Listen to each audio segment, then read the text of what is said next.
गुजरातच्या अहमदाबाद विमान दुर्घटनेत बदलापूरचा सुपुत्र दीपक पाठक याचा दुर्दैवी मृत्यू झाला।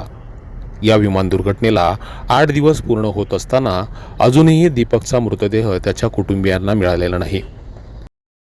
दुसरीकडे या दुर्घटनेत दीपकचा मृत्यू झाल्याची बातमी कळताच बदलापूर शहरातील अनेक लोकप्रतिनिधींनी त्याच्या घरी भेट देत त्याच्या कुटुंबियांचं सांत्वन केलं। मात्र यात भिवंडी बदलापूर लोकसभा मतदारसंघाचे खासदार बाळामामा म्हात्रे कुठेच दिसले नाहीत। भिवंडी लोकसभा मतदारसंघात बहुधा बदलापूर शहर येत नसल्यानं खासदारांनी पाठक कुटुंबियांची भेट घेतली नसावी अशी चर्चा शहरात सुरू आहे। विमान दुर्घटनेला 1 आठवडा होत आला, मात्र यातील 1 दिवसही वेळ काढून खासदारांना पाठक कुटुंबियांना सांत्वनपर भेट द्यावीशी वाटली नाही हे विशेष म्हणावं लागेल।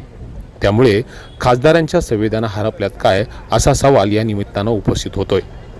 या आठवडाभरात भिवंडी लोकसभा मतदारसंघातील भिवंडी शहरात आणि इतर शहरातील अनेक राजकीय, सामाजिक, सांस्कृतिक कार्यक्रमांना खासदारांनी आवर्जून हजेरी लावली होती। 2च दिवसापूर्वी 27 गावाच्या सर्वपक्षीय संघर्ष समितीच्या सभेला देखील खासदार उपस्थित होते।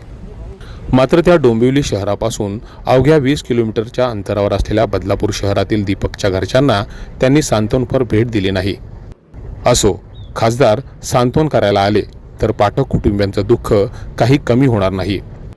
मात्र एक लोकप्रतिनिधी म्हणून खासदार बाळामामा म्हात्रे यांची गैरहजेरी शहरात चर्चेचा विषय ठरली आहे। देशातील एक ना अनेक अशा घटनांमुळे राजकारणी फक्त राजकारण करण्यासाठीच असतात, जनतेशी त्यांना काही घेणं देणं नसतं असा सूर बदलापूर शहरात यामुळे पाहायला मिळतोय।